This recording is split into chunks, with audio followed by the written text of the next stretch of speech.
Are you really boring? The psychology of homebodies. Some people love the spotlight, others don't need it at all. Some people feel alive in a crowd. Others feel most like themselves when the noise disappears. And somewhere along the way, we decided one of those ways of living was better than the other. If you're always outside, you're fun. If you stay in, you're boring. If you don't show up, you're missing out. But psychology tells a different story, because the real difference isn't about personality. It's about how people recharge. And if you misunderstand that, you end up judging people who are simply wired differently. So, before we talk about peace, quiet, or la casa, we have to answer one question first. Are you the life of the party or the entourage? Are you the life of the party or the entourage? One playful truth. An introvert came up with the idea of a house party, and everyone else just ran with it. Extroverts gain energy from external stimulation: people, conversation, movement, noise, activity. Events they feel compelled to attend. This mindset tends to rely on external validation, the "tell me I'm pretty" type of women, or the "what should I do, bro" type of men. Introverts regulate energy internally. There's an old saying about introverts: it's not on me, it's in me. The vibe doesn't come from the environment, it comes from the person. Introverts don't need the room to be lit, they are the room. They don't need to be home in the physical sense. They can catch a vibe anywhere because the source is internal. The mind is the temple, not the sanctuary. Out in the world, everything demands something from you. Your attention, your reactions, your tone, your patience. At home, nothing is pulling on you. Your body stops bracing, your mind stops scanning. Your breathing slows down on its own. Why boring is misunderstood. We live in a world addicted to stimulation. Noise looks like life. Movement looks like progress. Visibility gets mistaken for value. So when someone isn't chasing excitement, people assume nothing is happening. Homebodies aren't external dopamine recipients. Different strokes for different folks didn't come out of nowhere. What looks boring in the short term is usually strategic in the long term.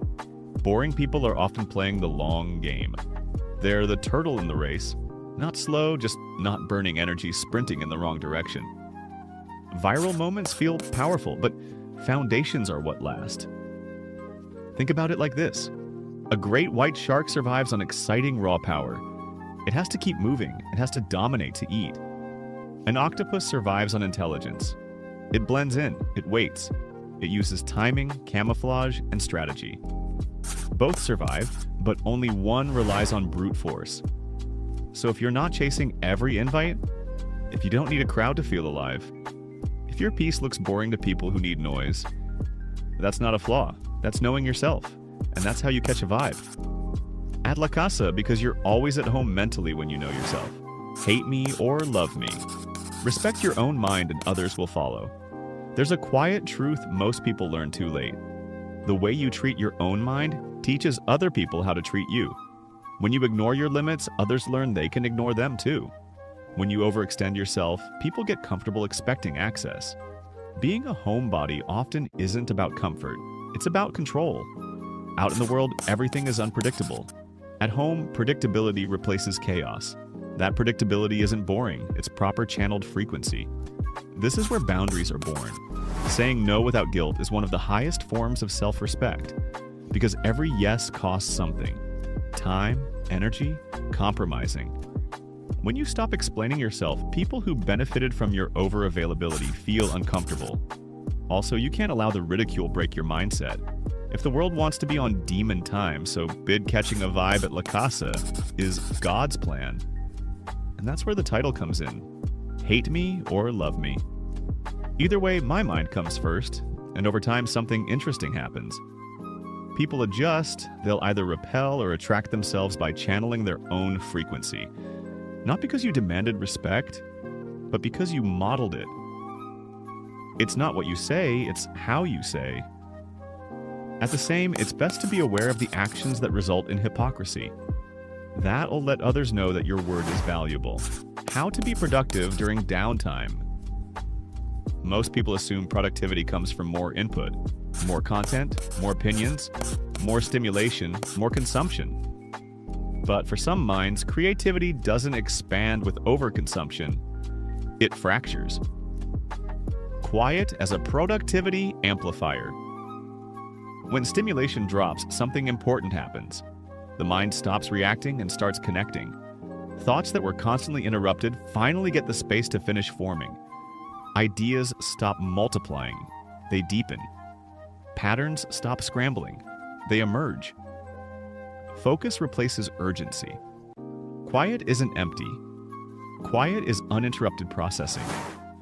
This is why so many creators, thinkers, and builders do their best work alone. Not because they dislike people, but because focus needs silence to breathe. Downtime builds the inner world. Some people treat downtime as wasted time. Others use it to build an internal advantage. For low-stimulation minds, imagination isn't a side feature, it's the operating system. They don't need constant novelty because their inner world already has depth. Ideas stack. Concepts evolve. Decisions mature without pressure. What looks like doing nothing is often deep internal work. Depth beats novelty. High stimulation chases new. Low stimulation builds meaning. One more scroll, one more clip, one more distraction, versus one idea fully explored. Novelty feels productive but fades fast. Depth feels slow but compounds. Downtime is where that compounding happens. Focus versus stimulation. Overload, a constantly stimulated brain rarely enters flow. It stays alert, reactive, fragmented. But when stimulation drops, attention consolidates. Focus becomes sustained. Work becomes immersive. Progress becomes inevitable. This isn't about doing more, it's about creating the conditions where your best work can actually form. If your best ideas arrive in quiet moments, if downtime makes you clearer, not lazy, if silence feels like preparation, not avoidance, you already know how to be productive during downtime. You stop consuming, you stop reacting, you let your mind finish its thoughts. That's not inactivity, that's strategy. Peace versus avoidance. When staying home isn't healthy. Let's make a distinction. If you have no motion, no ideas, no direction, and no job to move you forward, sitting at home is the worst thing you can do. That's not peace, that's stagnation. Healthy solitude versus isolation. Healthy solitude creates clarity. You step away with intention and return with energy and ideas fully formed. You rest so you can re-enter life with more capacity than before. Isolation does the opposite. It removes friction instead of resolving it.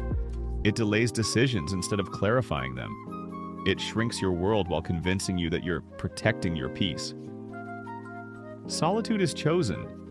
Isolation is fear-driven. One strengthens you, the other slowly erodes you. When anxiety takes the wheel, knowing when home heals versus hides. Anxiety doesn't ask for rest, it asks for retreat. I'll do it later. I'm not ready yet. I just need more time. The relief feels real, but it's temporary. Avoidance trains your nervous system to see movement as danger. And the longer that loop runs, the harder motion becomes. Rest calms anxiety. Avoidance feeds it.